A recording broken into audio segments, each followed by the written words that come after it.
So we are here. So for this lesson, guys, we're going to check opposites. So they are adjectives. We're going to check prepositions, and we are also going to check the past simple tense. So opposites, prepositions of place, prepositions of time, and past simple that we have already checked, but just with the verb was, where the verb to be. Today we are going to check it with the auxiliary verb do, but in the past. So it is the auxiliary verb did. What else? I think that's all we're going to check. But this like really long, this lesson, so pay attention, and I recommend you to watch it a second time so you can like learn everything, okay? So we're going to start with the adjectives. So these are opposites. First we have asleep. Please try to repeat with your microphone off. So we have asleep, and this is the meaning in Spanish, right? So asleep, awake.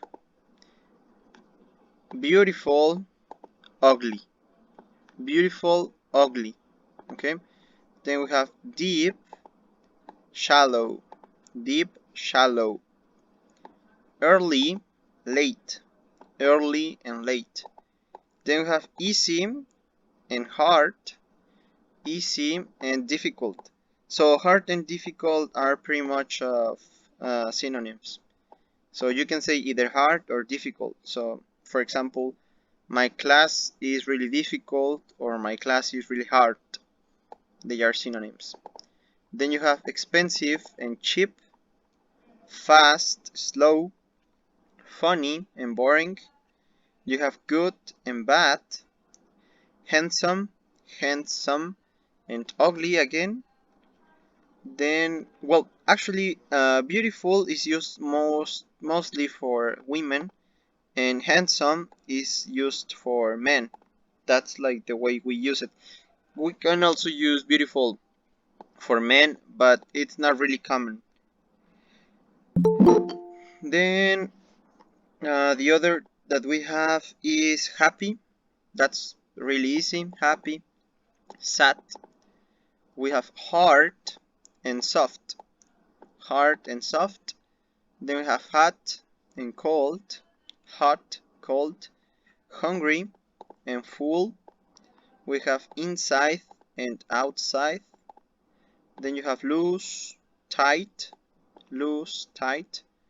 Then you have old and new, old and new.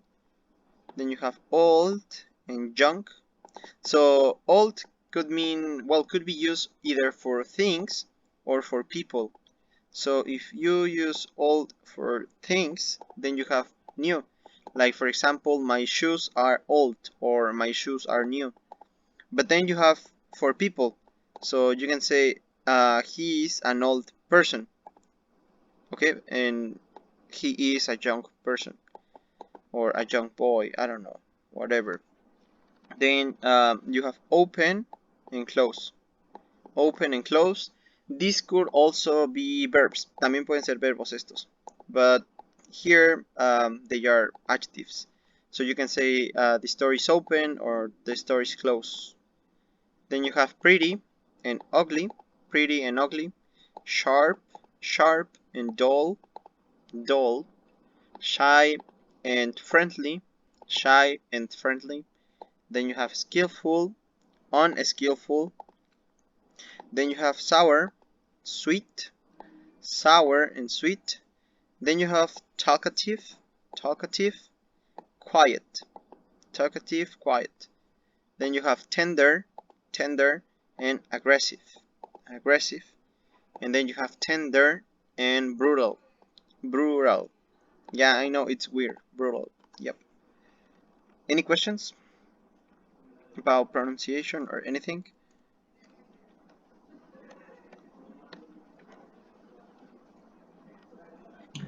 No. Nope. Teacher, ¿me podría repetir torpe, por favor? Yeah, where is it? Where's that? Arriba de sweet. Sweet. Okay, here. Yeah, this, unskillful. Unskillful. Aquí la traducción está como demasiado fuerte. Sería como sin habilidades, ¿no? Alguien. Pues sí, torpe. Torpe ya es como más fuerte. Inhabilidoso, podría ser. Yeah, so. Thank you, teacher. Sure, you are welcome. Unskillful. Remember, unskillful. Any other questions, guys? We have some others here. We have thick and thin. We have wealthy and poor. And we have wide and narrow. Thick, thin, wealthy, poor, wide, and narrow. Got any other questions? Nope. Okay, well, so yeah, we have some examples here. We use adjectives to describe things or people that you already know. If we need to express a negative adjective, you can use either the negative form or the opposite. Okay, so if you want to say that somebody isn't beautiful, you can use either the negative, o sea, pueden utilizar el negativo, de you aren't beautiful, o pueden utilizar el opposite, como you are ugly. No? We have an example here. This orange isn't sweet, and it will be the same if you say this orange is sour. Then this car isn't big, this car is small. Well, that's like really obvious, right? But yeah, you have those examples there. Then we're going to check the prepositions. So a preposition is a word used to express the relation between two or more words, usually a noun or pronoun. There are three types of prepositions, of course. The ones that are used for time, then you have movement and place. Okay, so the ones for time, like for months, years, seconds, minutes, all of that. Then the ones for movement, like for example, when you go to or when you get into. Okay, and then place, when you are just there, like static, you are not moving, so you are just in your house or at school.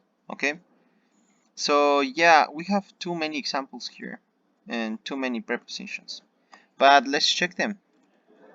So yeah, I'm going to send you this so you can look for it later, para que lo vuelvan a ver y lo tengan para que no se confundan en qué preposición usarían, porque regularmente las preposiciones son de lo más difícil en los idiomas de aprender, porque cada idioma tiene como su propia estructura gramatical y las preposiciones son de lo que más cambian.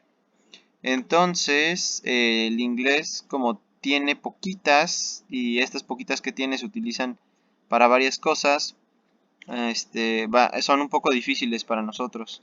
Y aparte porque nosotros, por ejemplo, utilizamos en una sola para estas tres, ¿no? En algunos casos. Entonces, confunden un poco, ¿no? Pero bueno, aquí tenemos como el uso. So, on. We are going to use on, talking about time. These are the prepositions of time. Son de tiempo, todas estas, ¿ok? Se pueden utilizar para varias cosas. O sea, aquí vamos a ver cuándo se utilizan hablando de tiempo. Ya sea días, meses, horas, minutos, segundos, cualquier cosa. Y después vamos a ver cómo se utilizan cuando hablamos de lugares o de movimiento, ¿ok? This is time just. So on, we're going to use on for days of the week. For example, I'll see you on Monday or I'll see you on Wednesday. Okay, then calendar dates. So I have an appointment on June 17th. June 17th. Then special days. So like festivities on my birthday, on my wedding anniversary. Then, well, those are examples in the usages. Then we have in. So in is going to be used in months and seasons. Eso ya lo habíamos visto un poco, ¿no? Como indirectamente. So we have in January, in winter. Then for years and decades. So in 2012, in the 1980s. Okay, then period of the day, in the morning, in the afternoon, in the evening, and then you have at night, but that's going to be checked later. Okay, so you don't say in the night, we're going to check that. So then you have after a certain period, like for example when. So in 2 hours, in a few minutes. So you can say I see you in 2 hours, or I see you in 5 hours, right? Then you have at. You can say at night. Check that this is different. Like here you have in the morning, and then you have in.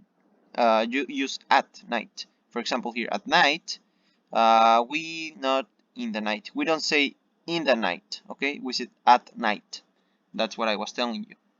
Then weekend. So at weekends, I normally, and then the example, right? So you can also say on weekends. I like to use on weekends, but you can use both. Then when you say like a specific time or precise, like when you really talk about that time. So for example, if you are on a date or you are going to be on a date, you can say, for example, I'll see you at 10 p.m. I'll see you at 10, right?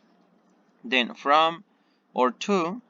So you are going to use from to make a period of time. So yeah, if you want to indicate that you started an activity or you are going to start an activity at certain time and then finish in another certain time, so in a period of time, you are going to say from Monday to Wednesday, okay? Then telling the time, 20 minutes to 5, and well, that's it. Like you can say also hours, like for example, from 1 to 8, I go to school, right? Then we have past. So this is the past of the clock. So half past. That's really easy. It's the only usage it has, like the most common. Then you have till and until. For example, to make period of time, like from Monday until Wednesday, or till Wednesday, or from 1 till 3 or until 3. You can use those examples. Then it says marking how long, so a period of time too. So we're working on this until June. So you're going to start now and until June, no more than June. Okay. I know this is too much information for you, too many prepositions, but you will have time to study them and to continue making examples. I will send you this. Questions still here? Do you have questions still here? Aquí estoy utilizando till. ¿Cómo van? ¿Cómo se sienten? ¿Lo sienten muy pesado o leve?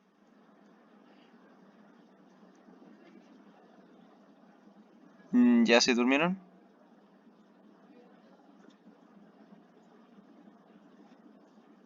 Guys? No, teacher. ¿No? Es un poquito confuso, pero Un vamos bien. poquito. Ok. ¿Los demás chicos?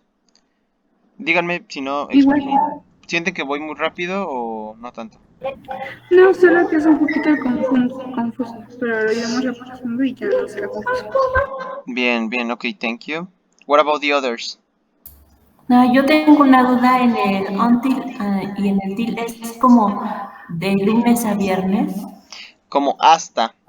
Hasta. Ajá, ¿Y como... till es igual que until? Sí. Es como un poquito más informal till, pero igual se utiliza. O sea, no hay como gran diferencia. Thank you, teacher. Yep. Sí, es como si dijeras como hasta las 8, o sea, como desde ahorita hasta las 8 estoy libre, ¿no? O algo así. Well, so let's continue. Then you have... Yes, thank you. Okay, yeah, sure, you're welcome. Yeah, so then you have by. It means at the latest, o sea, como hasta más tardar. I will finish it by Monday. O sea, como hasta el lunes. Hasta más tardar el lunes, ¿no? Or up to this point. como a partir de este punto, ¿no? So, by December 2011, we had completed half. O sea, como hasta esta fecha ya habíamos completado la mitad, ¿no? Then you have since. From then to now. So, I have been working here since. O sea, desde el pasado hasta este punto. Que significa como hasta, ¿no? I have been working here. He estado trabajando aquí desde. And then you say the date or the month, the hour, whatever. Then you have for. So over this period of time, it's very similar to use since, but look, the project was for 4 years. En este utilizas como una fecha en específico y en el otro indicas el periodo de tiempo, ¿no? For 4 years. Then ago. So it's to indicate things in the past. So at this past point. Then you have, it started 3 years ago. Es como el hace del español, hace 3 años, ¿no? But it's always at the end. Then you have before and prior to. You don't use prior to, you use before, like, more often. So you say before this policy, no such mechanism existed. O sea, como el antes, ¿no? Y ya. Prior también es lo mismo, pero lo utilizan con to. Prior to this policy, como antes de. And that's it. Then you have the movement prepositions. So to use these movement prepositions, you will need a verb that indicates also movement. Like, for example, go, or you have another verb like travel, walk. Cualquier verbo que indique movimiento. Walk, run, travel, which other could be? Like race. Yeah, you have too many verbs, but yeah. So, for example, up. You can say, I walk up the stairs. I walk up the stairs. Como caminé para arriba las escaleras. En español suena un poquito redundante cuando utilizamos, por ejemplo, subí para arriba. En inglés sería decir algo así como parecido a eso, pero pues se utiliza así. So, I get down. You can say I get down. Then when you cross something without touching, it's like get over, go over, travel over. You always need a movement verb. Okay, so for example, the plane got over Mexico City and arrived to Guerrero. I don't know. Then to, when you travel from a certain point to another. So you can say I traveled to my house. So you were here and you traveled to your house. Then away from, you can say my dog got away from me. My dog, imagine this is the dog, this ball, this is you, and then you say my dog traveled away from me. Then past, and indicates the movement of passing. Then into, I got into my house, I get out of my house, I walk out of my house. Then you have around, like is walking in circles, running in circles. For example, I'm walking around the park. Okay, then you have onto, so it's getting on top. For example, I got onto the building, onto my house roof. Okay, then off, I got off the plane, or I got off the roof of my house. Then you have across, then you have through. I think the arrows are really clear on what they want to express. And then you have along. Questions here? ¿Tienen dudas de estos? Or no? ¿De qué? ¿Cuál era el de throw? Which? El de abajo, el de throw. True. This is true. Ah, true. Yeah, like for example, the train crossed through the tunnel. Or the subway goes through the tunnel. Como a través de, pero con un verbo de movimiento. Ah, yeah. Okay, thank you, teacher. Yep, you're welcome. Any other questions? De over y onto es lo mismo. Over, no. As you can see, over is without touching and just crossing by. O sea, solo como cruzando una cosa. Onto es subir a esa cosa. Como ir al tope de esa cosa. A la cima.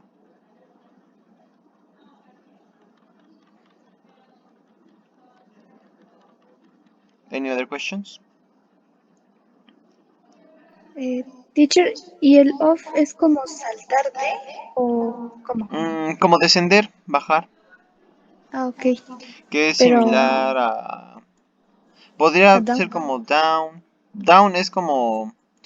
Ajá, como bajar cuando bajas una escalera, por ejemplo. Off es más como salir de un lugar. O... Sí, como salir de un lugar, como out of. Se utiliza como cuando sales de coches o Ok, teacher. aviones, barcos, todo eso. Yep. Yes. Okay, Thank you. perfect. Sure, you're welcome. Well, we have examples here, but I have already given you too many examples. So then we have the most common. And these are the easiest, because we have already checked them. Esto ya los habíamos checado, ¿no? So, at, when you are in a specific place, at school. Between, in the middle of two things. Then you have in, when you are inside something. Behind, it's pretty easy to guess what's behind. Then under, when you are, yeah, like under something. Then on, you are touching here. It's different to be in than on. On is inside. On is like on top, touching. Then you have near, que es cerca, in front of, next to. Then you have examples, and you have like repeated ones. So yep, these are the same: under, over, in, on, in front of, behind, and next to. So that's easy stuff. Questions? ¿Tienen dudas? Estos están fáciles, ¿no? Have you got any questions, guys, or no? No, teacher. No, Nope. teacher. Perfect. Very intelligent. And then you have the past simple.